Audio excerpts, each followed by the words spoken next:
നമസ്കാരം. ഇറാനിൽ തീക്കളി നടത്താൻ ഹിസ്ബുള്ളയെ ചുട്ടരിച്ചു. ഹിസ്ബുള്ളയുടെ ആയുധശേഖരം കണ്ട് ഞെട്ടി നെതന്യാഹു. ഇസ്രായേൽ ഭയക്കുന്ന ഹിസ്ബുള്ളയുടെ ആയുധ രഹസ്യം കണ്ട് ഞെട്ടിയിരിക്കുകയാണ് നെതന്യാഹു. സിറിയ, ഇറാഖ്, യമൻ തുടങ്ങിയ ആ പ്രദേശങ്ങളിലേക്ക് ഇറാൻ അനുകൂല സായുധ ശൃംഖലകളുമായിട്ടുള്ള ബന്ധവും ഹിസ്ബുള്ളയുടെ തന്ത്രപരമായിട്ടുള്ള ആഴം വർദ്ധിപ്പിക്കുന്ന ഘടകമായിട്ട് കണക്കാക്കപ്പെടുന്നു. ഇറാനിൽ തീക്കളി നടത്താൻ തന്നെയാണ് ഇസ്രായേൽ തീരുമാനിച്ചിരിക്കുന്നത്. അതുകൊണ്ട് തന്നെ ഇറാനിൽ തീക്കളി നടത്താൻ ഹിസ്ബുള്ളയെ ചുട്ടരിക്കേണ്ട ഒരു സ്ഥിതിവിശേഷത്തിലേക്ക് അവർ എത്തിച്ചേർന്നിരിക്കുന്നു. അത്യാധുനിക സൈനിക സാങ്കേതിക വിദ്യയും ലോകത്തിലെ ഏറ്റവും ശക്തമായിട്ടുള്ള പ്രതിരോധ സംവിധാനങ്ങളിലൊന്നും കൈവശമുണ്ടായിട്ടും കഴിഞ്ഞ കുറച്ച് വർഷങ്ങളായി ലെബനിൽ ആസ്ഥാനമായിട്ടുള്ള ഹിസ്ബുള്ളയുടെ വളർന്നു വരുന്ന സൈനിക ശേഷി ഇസ്രായേലിന് വലിയ വെല്ലുവിളിയായി മാറി എന്നതാണ് നിരവധി അന്താരാഷ്ട്ര പ്രതിരോധ വിശകലനങ്ങൾ എന്ന് പറയേണ്ടിയിരിക്കുന്നു.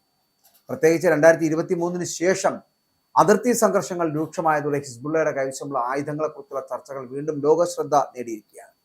1982 ലെബനിലെ സംഘർഷങ്ങളുടെ പശ്ചാത്തലത്തിൽ രൂപം കൊണ്ട ഹിസ്ബുള്ള തുടക്കത്തിൽ പരിമിതമായ ആയുധങ്ങളുള്ള ഒരു പ്രതിരോധ ഗ്രൂപ്പായിരുന്നു. എന്നാൽ പിന്നീട് പതിറ്റാണ്ടുകളായി നടന്ന യുദ്ധങ്ങളും പ്രാദേശിക സഖ്യങ്ങളും സംഘടനയെ ഗണ്യമായി മാറ്റിമറിച്ചു.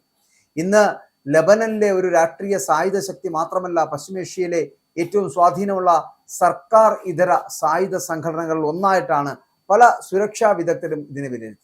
പ്രത്യേകിച്ച് സിറിയൻ ആഭ്യന്തര യുദ്ധത്തിൽ പങ്കെടുത്തതോടെ നഗരയുദ്ധം, ഈ അസമമായിട്ടുള്ള യുദ്ധതന്ത്രങ്ങൾ, ഡ്രോൺ വിന്യാസം, മിസൈൽ പ്രയോഗം തുടങ്ങിയ മേഖലകളിൽ സംഘടനയ്ക്ക് വിലപ്പെട്ട അനുഭവം ലഭിച്ചു എന്നാണ് പ്രതിരോധ പഠനങ്ങൾ സൂചിപ്പിക്കുന്നത്.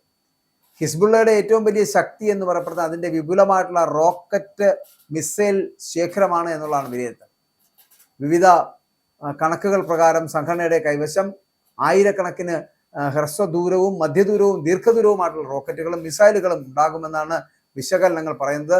ഇവിടെ 107 mm എന്ന് പറയപ്പെടുന്ന കത്യുഷ ശ്രേണിയിലുള്ള വിമാനങ്ങൾ, 122 mm റോക്കറ്റുകൾ, അതുമുതൽ ഫജർ 1, ഫജർ 3, ഫജർ 5, ഫലാക്ക് ഷാഹീൻ എന്ന് പറയപ്പെടുന്നത്, റാഡ് ഖൈബർ 1, സെൽസാൻ 10-110, M600 തുടങ്ങി കൂടുതൽ ദൂരപരിധിയുള്ള സംവിധാനങ്ങൾ വരെ സംഘടനയുമായി ബന്ധപ്പെട്ട് പരാമർശിക്കാറുണ്ട്. ചില അന്താരാഷ്ട്ര പ്രതിരോധ പഠനങ്ങളിൽ സ്കഡ് ശ്രേണിയിലുള്ള മിസൈലുകളെ കുറിച്ചും അവകാശവാദങ്ങൾ ഉയർന്നിട്ടുണ്ട്. എങ്കിലും അവയുടെ കൃത്യമായിട്ടുള്ള പ്രവർത്തന നിലയും എണ്ണം സംബന്ധിച്ചൊക്കെ സ്വതന്ത്രമായിട്ടുള്ള സ്ഥിരീകരണം ലഭ്യമല്ല എന്നുള്ളതാണ്.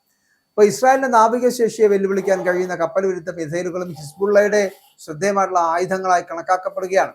ഈ 100 പോലുള്ള മിസൈലുകൾ, അതായത് C-802 എന്ന തരത്തിലുള്ള മിസൈലുകൾ, അത് റഷ്യൻ രൂപകൽപ്പനയിലുള്ള യാഖോഡ് പോലുള്ള സംവിധാനങ്ങളും അത് സംബന്ധിച്ച് വർഷങ്ങളായിട്ട് അന്താരാഷ്ട്ര മാധ്യമങ്ങളിലും പ്രതിരോധ റിപ്പോർട്ടുകളിലും ഒക്കെ പരാമർശങ്ങളുണ്ട്. കടൽ മാർഗത്തിലുള്ള സൈനിക കപ്പലുകൾക്കും തന്ത്രപ്രധാന ലക്ഷ്യങ്ങൾക്കും ഭീഷണിയാകാൻ ഇത്തരം ആയുധങ്ങൾക്കാകുമെന്നതാണ് വിദഗ്ധരുടെ വിലയിരുത്തൽ എന്ന് പറയുന്നത്. ഈ ഭൂയുദ്ധത്തിന് ഹിസ്ബുള്ളയെ കൂടുതൽ അപകടകാരിയാക്കുന്നത് ടാങ്ക് വിരുദ്ധ മിസൈലുകളുടെ വലിയ ശേഖരമാണ് എന്ന് നിരവധി സൈനികങ്ങൾ അല്ലെങ്കിൽ സൈനിക പഠനങ്ങൾ സൂചിപ്പിക്കുന്നു. RPG-29, വാമ്പയർ, കൂടാതെ ഫാഗോട്ട്, കോങ്കൂർസ്, മെറ്റീസ്, കൂടാതെ M-Cornet E തുടങ്ങിയ വിവിധ ടാങ്ക് ഭേദ മിസൈലുകൾ ഒക്കെ സംഘടന ഉപയോഗിച്ചിട്ടുണ്ട് എന്ന് അറിയിക്കപ്പെടുന്നുണ്ട് അല്ലെങ്കിൽ മനസ്സിലാക്കുന്നുണ്ട്.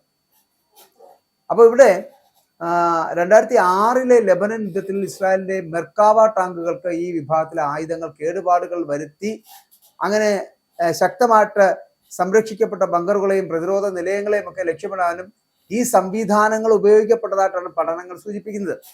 വ്യോമ പ്രതിരോധ രംഗത്തും ഹിസ്ബുള്ള കഴിഞ്ഞ വർഷങ്ങളിൽ കൂടുതൽ ശേഷി വികസിപ്പിച്ചു എന്ന ആശങ്ക ഇസ്രായേൽ ഉൾപ്പെടെയുള്ള രാജ്യങ്ങൾ പ്രകടിപ്പിച്ചിട്ടുണ്ട്. മിസാഗ്, സ്റ്റെല്ല, ഇഗ്ല തുടങ്ങിയ പോർട്ടബിൾ വ്യോമ പ്രതിരോധ മിസൈലുകൾ മുതൽ കൂടുതൽ ആധുനിക സംവിധാനങ്ങളായിട്ടുള്ള ബിക്കം 2, മാത്രമല്ല പാൻസിറസ് 1 എന്നിവയെക്കുറിച്ചുള്ള റിപ്പോർട്ടുകളും ഇടയ്ക്കിടെ പുറത്തു വന്നിട്ടുണ്ട്. ഇത്തരത്തിലുള്ള സംവിധാനങ്ങൾ ലഭ്യമാണെങ്കിൽ അത് ഹെലികോപ്റ്ററുകളുടെയും പ്രവർത്തനം കൂടുതൽ ദുഷ്കരമാക്കാൻ അവർക്ക് കഴിയും. എന്നാൽ ഇവയുടെയൊക്കെ യഥാർത്ഥ വിന്യാസം അത് സംബന്ധിച്ചുള്ള വിവരങ്ങൾ പരിമിതമായതിനാൽ വിവിധ അവകാശവാദങ്ങൾ ജാഗ്രതയോടുകൂടി വിലയിരുത്തേണ്ടതുണ്ട്. അതേസമയം ഈ പറയുന്ന ഹിസ്ബുള്ളയുടെ സൈനിക തന്ത്രം അത് പരമ്പരാഗത യുദ്ധരീതികളിൽ നിന്ന് വ്യത്യസ്തമാണ് എന്നതാണ്. ഇസ്രായേലിന്റെ അത്യാധുനിക വ്യോമസേനയെ വലിയ സൈനിക ശക്തിയെയോ നേരിടുന്നതിന് പകരം ഒരേ സമയം നിരവധി റോക്കറ്റുകൾ, ഡ്രോണുകൾ, ചെറുദൂര മിസൈലുകൾ എന്നിവ ഉപയോഗിച്ചുകൊണ്ട് പ്രതിരോധ സംവിധാനങ്ങൾക്ക് മേൽ സമ്മർദ്ദം സൃഷ്ടിക്കുന്ന അസമമായിട്ടുള്ള യുദ്ധരീതിയാണ് സംഘടന പിന്തുടരുന്നതെന്ന് ഈ വിശകലനങ്ങൾ ഇപ്പോൾ വ്യക്തമാക്കുന്നുണ്ട്. ഇസ്രായേലിന്റെ അയൺ ഡോം പ്രതിരോധ സംവിധാനത്തെ മറികടക്കാൻ കൂട്ടത്തോടെയുള്ള ആക്രമണങ്ങൾ നടത്തുവാനുള്ള ശ്രമങ്ങളും ഇതിന്റെ ഭാഗമായിട്ട് ചർച്ച ചെയ്യപ്പെടുന്നുണ്ട്. സിറിയ, ഇറാഖ്, യമൻ തുടങ്ങിയ പ്രദേശങ്ങളിൽ ഇറാൻ അനുകൂല സായുധ ശൃംഖലകളുമായിട്ടുള്ള ബന്ധവും ഹിസ്ബുള്ളയുടെ തന്ത്രപരമായിട്ടുള്ള ആഴം വർദ്ധിപ്പിക്കുന്ന ഘടകമായിട്ട് കണക്കാക്കപ്പെടുന്നുണ്ട്. ചില വിശകലനങ്ങളിൽ ഇതിനെ റിംഗ് ഓഫ് ഫയർ എന്ന വിശേഷണത്തോടെ പരാമർശിക്കുന്നുണ്ട്.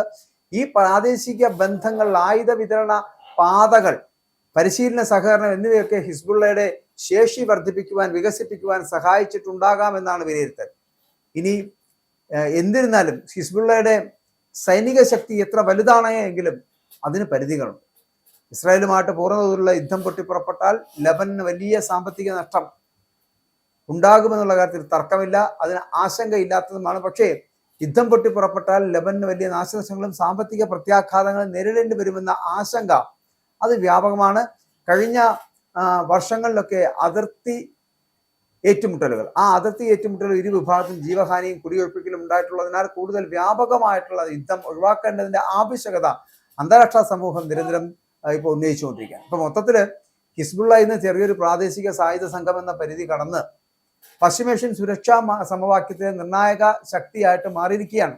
റോക്കറ്റുകൾ, ദീർഘദൂര മിസൈലുകൾ, ടാങ്ക് വേദ ആയുധങ്ങൾ, കപ്പൽ വിരുദ്ധ സംവിധാനങ്ങൾ, കൂടാതെ വ്യോമ പ്രതിരോധ ശേഷി ഡ്രോണുകൾ എന്നിവ ഉൾപ്പെടുന്നു എന്ന വിലയിരുത്തലുകളോട് ഈ ആയുധ ശേഖരമാണ് നമുക്ക് കാണാൻ കഴിയുന്നത്. അപ്പോൾ ആയുധ ശേഖരം എന്ന് പറയപ്പെടുന്നത് എത്രത്തോളം വലുതാണ്, ഭീമമാണ്. അപ്പോൾ ഈ ശേഷികളെ കുറിച്ചുള്ള കണക്കുകളും അവകാശവാദങ്ങളും പലപ്പോഴും വ്യത്യസ്ത സ്രോതസ്സുകളിൽ നിന്ന് വരുന്നതും സ്വതന്ത്രമായിട്ട് പൂർണ്ണമായി സ്ഥിരീകരിക്കാൻ പ്രയാസമുള്ളതാണ്. അപ്പോൾ അതിനാൽ പശ്ചിമേഷ്യയിലെ ഭാവി സുരക്ഷാ സാഹചര്യങ്ങൾ മനസ്സിലാക്കാൻ ഹിസ്ബുള്ളയുടെ വളർച്ചയും ഇസ്രായേലുമായിട്ടുള്ള അതിന്റെ ബന്ധവും അടുത്ത കാലത്തും ആഗോള ശ്രദ്ധയിൽ തുടരുമെന്നതിൽ സംശയമില്ല.